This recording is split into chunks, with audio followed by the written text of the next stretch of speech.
United States and the Soviet Union emerged from the Second World War as two superpowers, and what that means. And while both are vastly different, both nations are major players in the world events, and really still are today.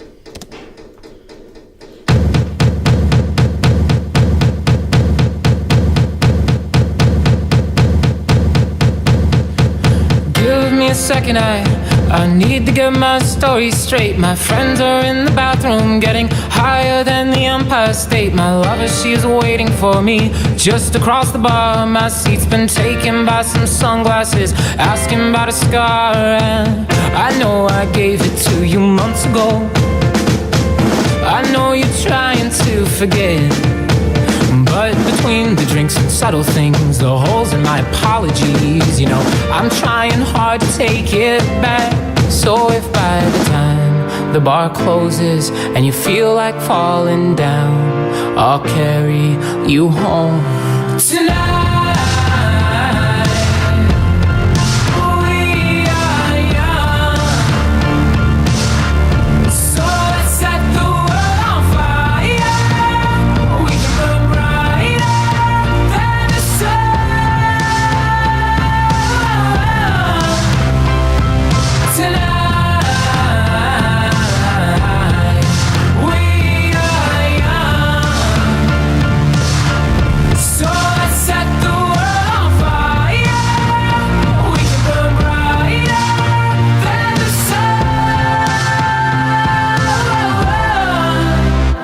No, I know that I'm not all that you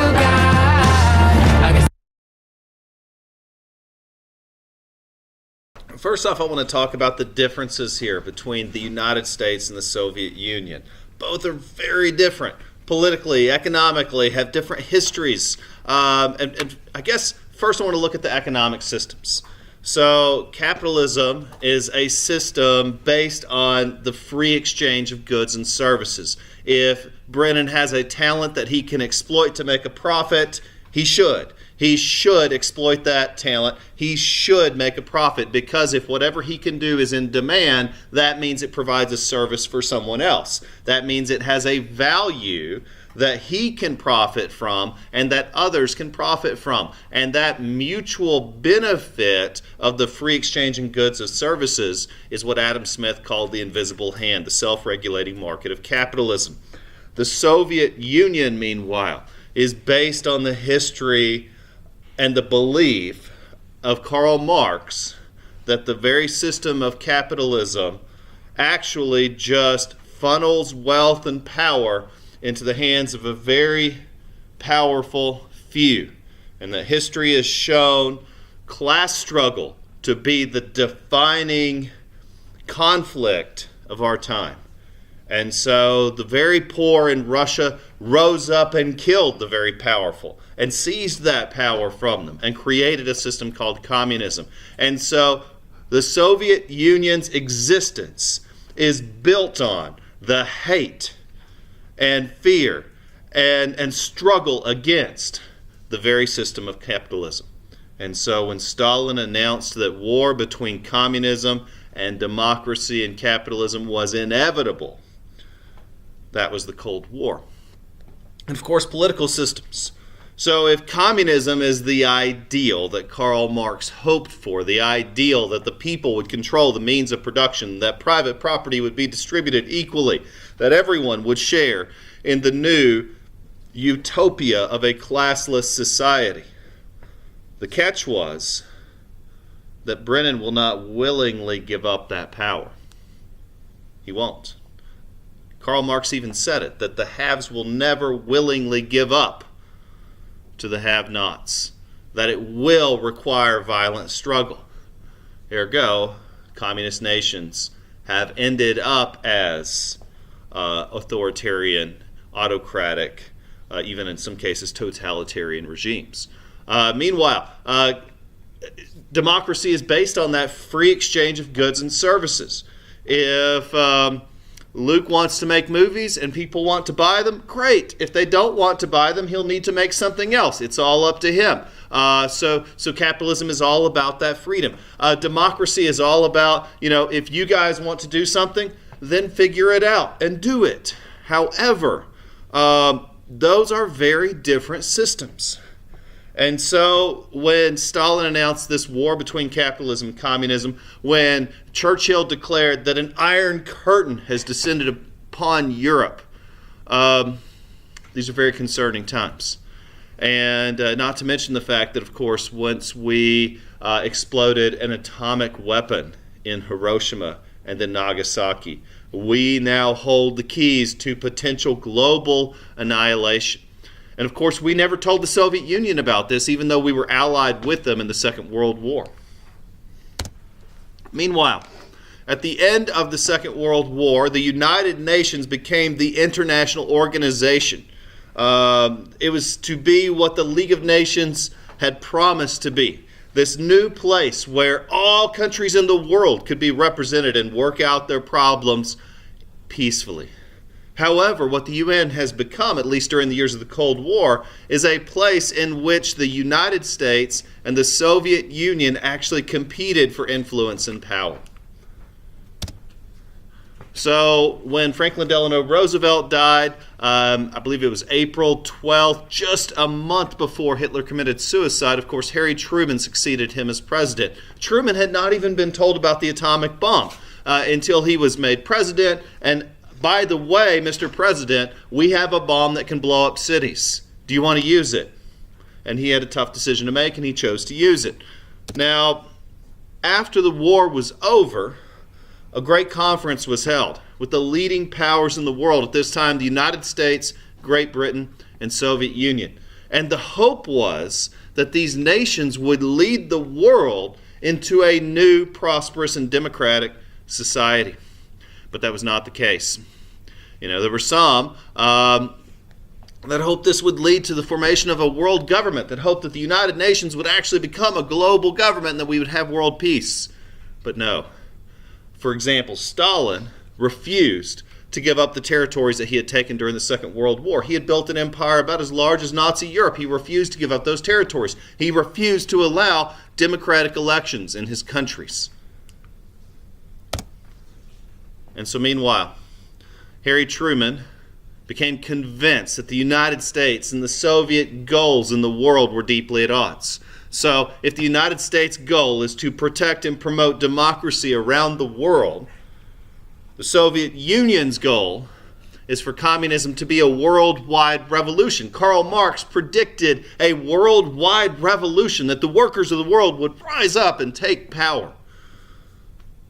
And so these are deeply different goals.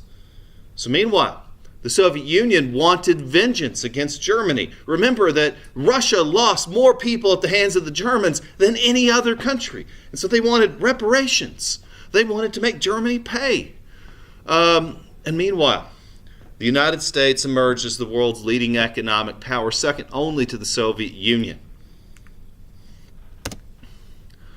But yet the Soviet Union had the largest military on earth.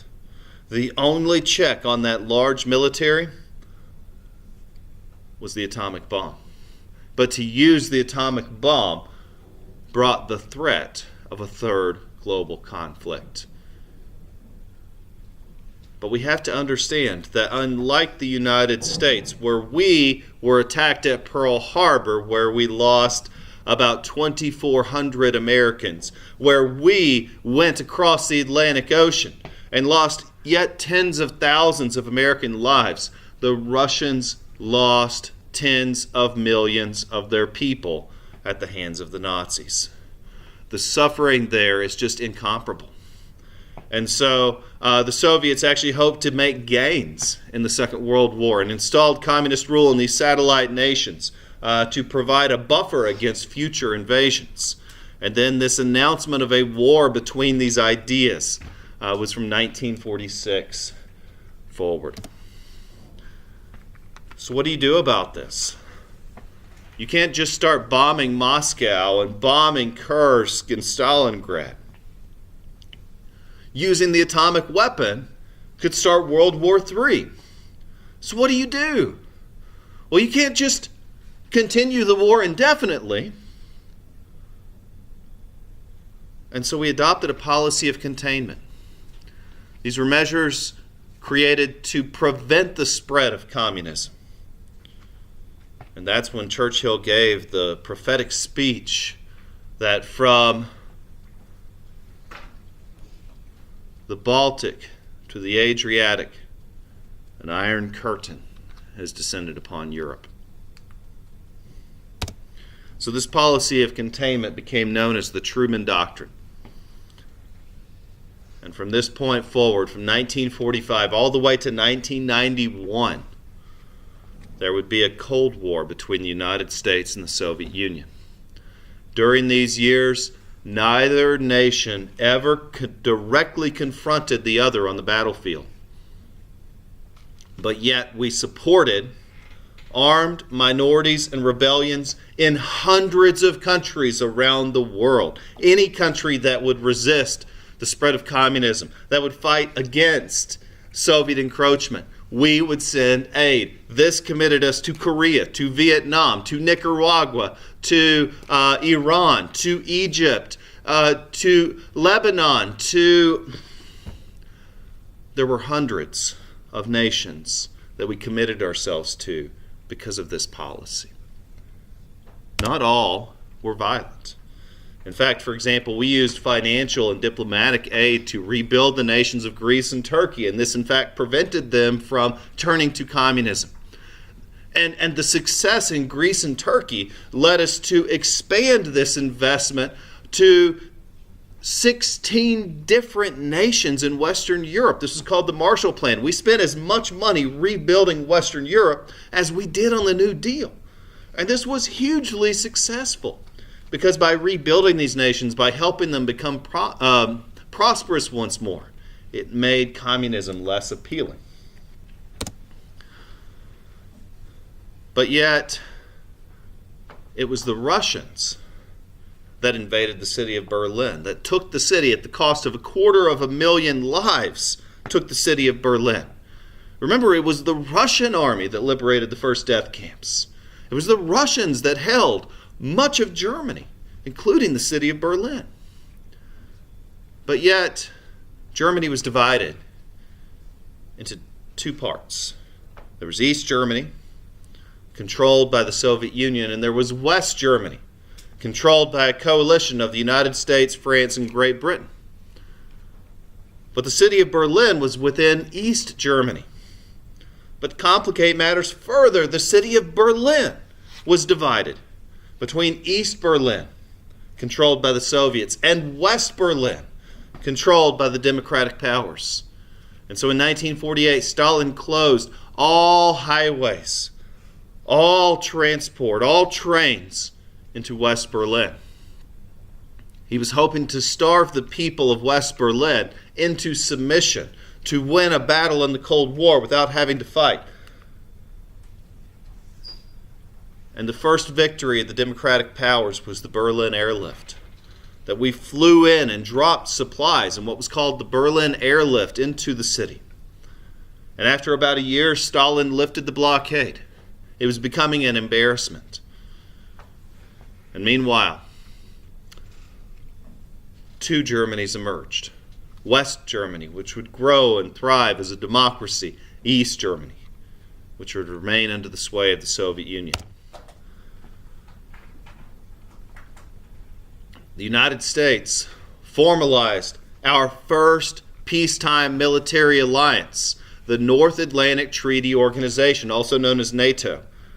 We are still a leading member of this alliance. It is the United States, Canada, Great Britain, 16 nations in total at its beginning.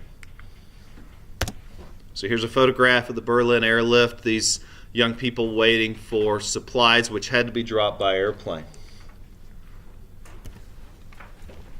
All right, so that's all I got.